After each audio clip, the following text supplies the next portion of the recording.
We're back now at 5:42. I'm Rob Krieger. And I'm Kelsey Davis. Let's get over to meteorologist Zach Verdella with a check of your forecast. He says it's starting to warm up. It is. This morning we're running about 5 to 10 degrees warmer than yesterday, but yesterday was so crazy cold in the morning hours. It's still very cold for this time of year. We have widespread 30s across our northern tier.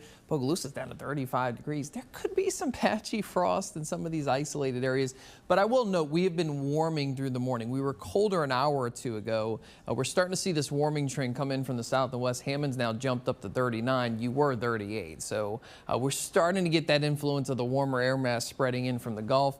Right now, Grand Isle 60 degrees, Belle Chasse coming in at 43. Huge contrast where you can kill off those winds and have that very dry sky and clear skies, calm winds. That leads to a cold, cold night. Now, last night we had the Northern Lights down to Louisiana. Yet again, last year we did it in October. This year we did it in November. You might be like, how is this happening? Well, first thing, this is not a visual from your eyes. This is from a camera. Okay, when you increase the exposure, you can pick up on the Northern Lights. This is from Joshua Gresh at the Kenner Lakefront.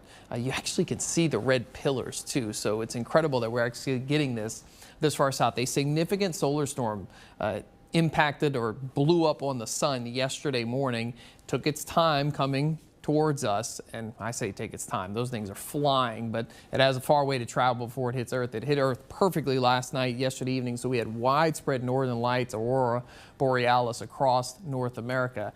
Could we do it again tonight? There is a possibility. We're seeing some signs that we might have a big piece of plasma that's going to be working its way towards us for this afternoon. If that can linger long enough into this evening when we hit sunset, there might be a period of time to see the northern lights deep down into the south. Remember, you have to get away from any kind of light pollution, get away from the city as much as possible, and use your camera.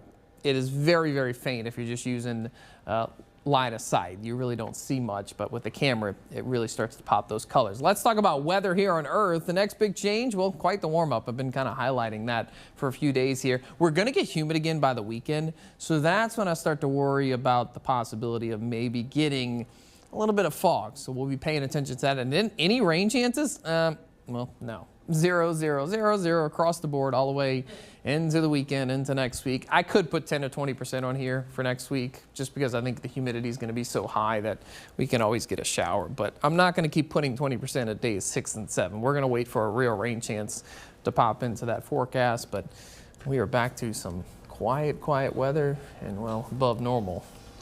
But this is kind of that quiet stretch of November, so yeah, I mean, it's okay. October, November typically are pretty quiet. Like, we'll get a storm here and there, but generally there are drier months and there's not much to talk about. Once we get to like Thanksgiving week, that's when we start to get into the colder pattern. That's when people care anyways. Yeah. They're like, I'm just Snow, trucking along. maybe. They're all just trucking along, trying to get to the holidays at this point. That's right. Seeing some decorations go